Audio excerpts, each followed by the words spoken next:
Merci, Monsieur le Président. Chers collègues, le groupe écologiste souhaite faire plusieurs remarques au sujet de cette série d'attributions de subventions. Concernant les critères d'éligibilité, nous souhaitons qu'une priorisation soit faite afin de soutenir les projets participant à la transition écologique ou répondant aux enjeux de solidarité, d'innovation sociale et d'inclusion.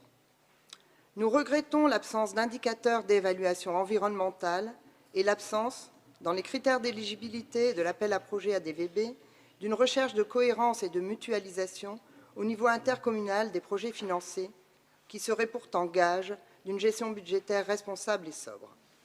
Sur la méthode, le groupe écologiste s'interroge sur la logique qui nous paraît se situer à court terme et regrette qu'il n'y ait pas de contractualisation à moyen et long terme avec les territoires. Le département du Nord devrait porter une vision stratégique du développement local, basée sur l'adaptation au changement climatique, la solidarité territoriale, la recherche de réciprocité entre territoires et soutenir des solutions alternatives innovantes pour redynamiser les villages et bourgs de notre département. Le groupe écologiste souhaite à ce titre faire part de plusieurs propositions.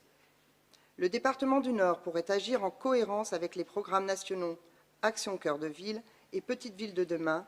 À l'instar du département d'Ille-et-Vilaine, notre département pourrait jouer à plein le rôle de facilitateur de l'émergence de projets de territoire, en appuyant les communes et intercommunalités en ingénierie, en finançant des études de faisabilité pour la mise en place de projets innovants s'inscrivant dans l'économie sociale et solidaire.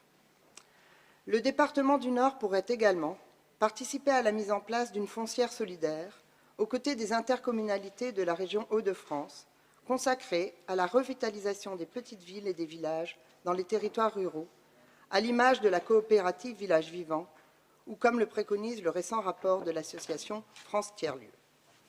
Ces foncières ont pour mission d'acheter et de rénover des locaux vides afin de les proposer à la relocation à loyer progressif. Le département du Nord pourrait enfin renforcer son appui à la restauration de logements anciens dégradés, son soutien aux projets d'habitat partagé ou à des actions d'animation culturelle en centre-bourg, afin d'y favoriser une mixité fonctionnelle.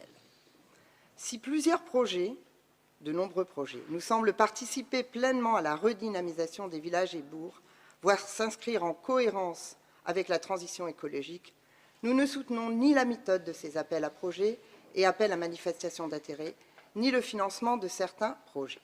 Par exemple, le financement de l'extension d'un golf dans le Cambrésis pour 300 000 € ne répond à nos yeux ni à l'intérêt général, ni aux objectifs d'une transition écologique et solidaire.